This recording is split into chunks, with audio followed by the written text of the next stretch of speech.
Okay. ഇനി നമ്മൾ പ്രാദേശികതയാണല്ലോ നോക്കിക്കൊണ്ടിരിക്കുന്നത്, പ്രാദേശിക പ്രശ്നങ്ങൾ. ഇനി അതിൽ അടുത്തത് വരുന്നതാണ് ദ്രാവിഡ പ്രസ്ഥാനം. എവിടെ ആയിരിക്കാം?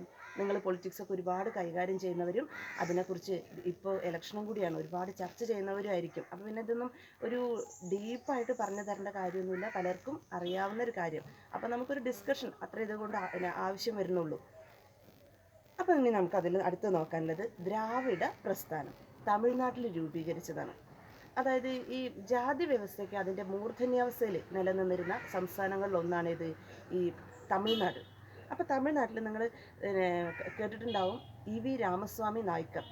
ഇന്ത്യ കണ്ട പരിഷ്കർത്താക്കളിൽ ഏറ്റവും ഉന്നത സ്ഥാനത്ത് കൊടുക്കാവുന്ന അംഗങ്ങൾ എടുത്താൽ അതിലൊരാളാണ് ആര്?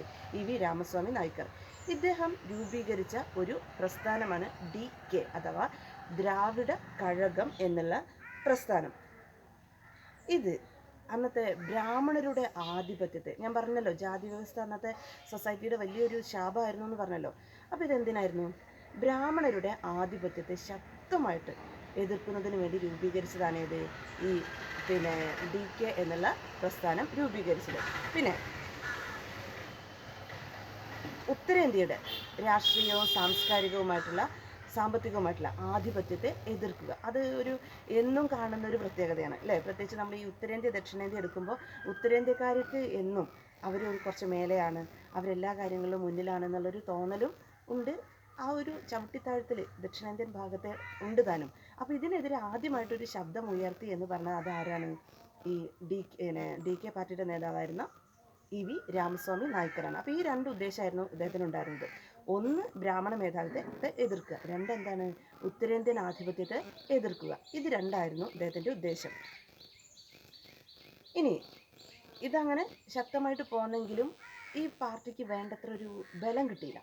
എന്താ കാരണം എന്ന് വെച്ചാൽ ദക്ഷിണേന്ത്യയിലെ അധികം പ്രദേശങ്ങളും, അതായത് അധികം സംസ്ഥാനങ്ങളും ഇതിനത്ര പിന്താങ്ങിയില്ല ദ്രാവിഡ കഴകത്തെ. കാരണം അതൊരു സ്വകാര്യ ആവശ്യം പോലെയാണ് പലരും കണ്ടത്. അതുകൊണ്ട് തന്നെ ഈ പാർട്ടിക്ക് വേണ്ടത്ര പിന്തുണ കിട്ടിയില്ല. അതുകൊണ്ട് തന്നെ 1949 ഈ പാർട്ടി പിളരുകയാണ് ചെയ്തത്. അതാണ് DMK. നിങ്ങൾ കേട്ടിട്ടുണ്ടാവും ദ്രാവിഡ മുന്നേറ്റ കഴകം. CN അണ്ണാദുരൈ എന്ന് പറഞ്ഞിട്ടുള്ളൊരു നേതാവിനെ കുറിച്ച് കേട്ടിട്ടുണ്ടാവും. അദ്ദേഹമാണിത് സ്ഥാപിച്ചത്, ഈ DMK സ്ഥാപിച്ചത്. ഇത് ഒരു 53-54 കാലഘട്ടത്തിൽ ഇത് ഏറ്റവും ശക്തമായിട്ട് മാറുകയാണ് ചെയ്തത് ഈ പാർട്ടി. അതാണ് ഉത്തരേന്ത്യയിലെ ഒരു വ്യവസായ കുടുംബത്തിൻ്റെ സ്മരണാർത്ഥം ഡാൽമിയപുരം എന്ന് ഒരു റെയിൽവേ സ്റ്റേഷന്, കല്ലാക്കുടി എന്ന പ്രദേശത്തെ ഒരു റെയിൽവേ സ്റ്റേഷന് ഡാൽമിയപുരം എന്ന പേര് കൊടുത്തു. അതായത് ആ ഉത്തരേന്ത്യക്കാരുടെ സംസ്കാരത്തിന് വേണ്ടിയിട്ട് ഒരു ബ്രാഹ്മണ കുടുംബത്തിൻ്റെ പേരാണത്. അപ്പോൾ അത് കൊടുത്തപ്പോൾ ഇദ്ദേഹത്തിന് പറ്റിയില്ല.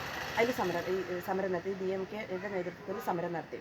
ആ സമരത്തിൻ്റെ അനന്തരഫലമായിട്ട് അത് വീണ്ടും എന്താക്കി മാറ്റി കല്ലാക്കുടി എന്ന പേര് തന്നെ ആക്കി മാറ്റുകയാണ് ചെയ്തത്. പിന്നെ ആ പ്രദേശത്തിന് ആ പേര് തന്നെ ലഭിച്ചു. പിന്നെ സ്കൂൾ പാഠ്യപദ്ധതിയിൽ തമിഴ് ഭാഷയ്ക്ക്, തമിഴ് ചരിത്രത്തിനും ഇമ്പോർട്ടൻ്റ് കൊടുക്കാൻ ആവശ്യപ്പെട്ടു. അപ്പോൾ അതും ഒരു ആവശ്യമായിരുന്നു. പിന്നെ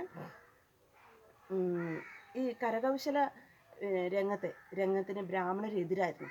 അതിനെതിരെയും സമരം നടത്തി. കാരണം അവിടെ എന്ന് പറഞ്ഞാൽ താഴേക്കിടയിലുള്ള ആളുകളാണ് ഏറ്റവും കൂടുതൽ ജോലി ചെയ്യുന്നത്. അപ്പോൾ ഇവർക്കൊരു തടസ്സമായിരുന്നു ഈ ബ്രാഹ്മണരുടെ ഈ ഒരു ചിന്താരീതി. അപ്പോൾ അതിനെതിരെയും സമരം നടത്തി. പിന്നെ ഹിന്ദിയെ ഔദ്യോഗിക ഭാഷയാക്കണം എന്നുള്ളൊരു തീരുമാനം വന്നിരുന്നു. ഇന്നിപ്പോൾ നമുക്ക് ഹിന്ദി തന്നെയല്ലേ നമ്മുടെ ഔദ്യോഗിക ഭാഷ. ഇതിനെതിരെയും സമരം നടത്തിയിരുന്നു. അപ്പോൾ ഇതിൽ കൊടുത്തിട്ടുണ്ട് ദ്രാവിഡ പ്രസ്ഥാനം എന്തിനൊക്കെ അനുകൂലിച്ചു, എന്തിനൊക്കെ എതിർത്തു എന്നുള്ളത്. അതിൽ പ്രത്യേകം കൊടുത്തിട്ടുണ്ട്. ഹിന്ദി ഭാഷ മേധാവിത്വം, ഉത്തരേന്ത്യൻ മേധാവിത്വം, ബ്രാഹ്മണ മേധാവിത്വം, ഇതിനായിരുന്നു എതിർത്തിരുന്നത്.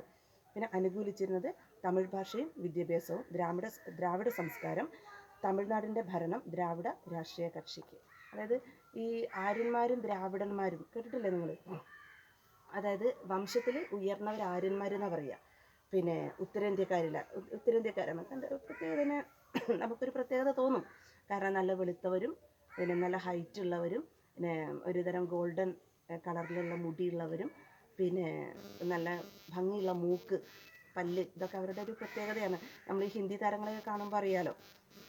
ദ്രാവിഡർ നമ്മളാണ് ഇവിടെ ദക്ഷിണേന്ത്യയിലുള്ള വിഭാഗക്കാർ. അപ്പോൾ ആ ഒരു വ്യത്യാസം അതില്ലാതാക്കുക, അതായത് ശാരീരികമായിട്ടൊക്കെ ഉള്ള ഒരു വ്യത്യാസത്തിൻ്റെ പേരിൽ അവർക്ക് കുറച്ച് എന്തുണ്ട്, നമ്മുടെ ഭാഷ പറഞ്ഞാൽ കുറച്ച് ജാട കൂടുതലാണ്. അപ്പോൾ അതിനെതിരെ ഉള്ളൊരു തർക്കമായിരുന്നു ഈ ഒരു പാർട്ടിയിൽ പ്രധാനമായിട്ടും വന്നിരുന്നത്. പിന്നെ 67 അസംബ്ലി തെരഞ്ഞെടുപ്പിൽ DMK അധികാരത്തിൽ വരികയൊക്കെ ചെയ്തു. അങ്ങനെ അത് രാഷ്ട്രീയ രംഗത്ത് സജീവമായിട്ട് പ്രവർത്തിക്കുകയാണ് ചെയ്തത്.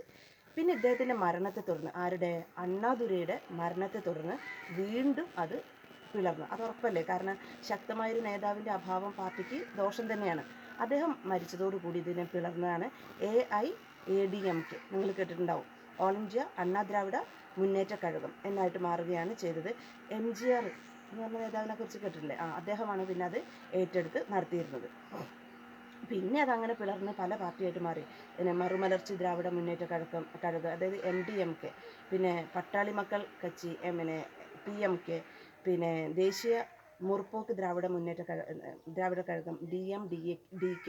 ഇതൊക്കെ പിന്നീട് ഈ പാർട്ടി പിളർന്ന് അങ്ങനെ ആയതാണ്. ഇന്ന് അതിൻ്റെ പല ശാഖകളുമാണ് ഇവിടെ നിലനിൽക്കുന്നത്, തമിഴ്നാട്ടിൽ നിലനിൽക്കുന്നത്. അപ്പോൾ ഇത്രയാണ് ഇതിൽ നോക്കാനുള്ളത്, ദ്രാവിഡ മുന്നേറ്റ കഴകം അല്ലെങ്കിൽ അതിൻ്റെ ആദ്യത്തെ ശാഖയായ ദ്രാവിഡ കഴകത്തിൽ പറയുന്നത്. അപ്പോൾ പ്രധാനമായിട്ടും പിന്നെ തമിഴരുടെ അവകാശങ്ങൾക്ക് വേണ്ടിയിട്ടും ഉത്തരേന്ത്യയുടെ പിന്നെ ധാർഷ്ട്യത്തിനെതിരെയുമായിരുന്നു ഏത് പ്രവർത്തിച്ചിരുന്നത്, ഈ മുന്നേറ്റ കഴകങ്ങൾ പ്രവർത്തിച്ചിരുന്നത്. അപ്പോൾ ഇത്രയാണ് അതിൽ നോക്കാനുള്ളത്. ഓക്കെ.